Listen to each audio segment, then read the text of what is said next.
What we have here is a plan based on everything from your own garden. So I went to the nursery in your yard and got all this stuff. This is hundreds of dollars of perennials, hundreds of dollars.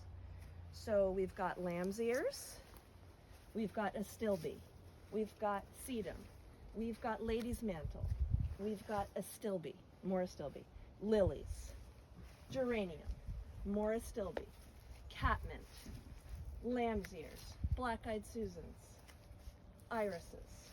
This is the montauk we already did. This is the spirea we moved from over there. More lamb's ears, the catmint, and the irises. So all of these things will bloom at different times. There is variation of height. You want the bigger things in the back, lower things in the front.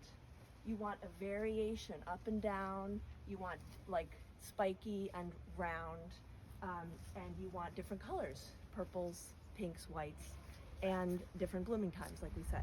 So we've got all of this now out of nothing from your own nursery. Yes.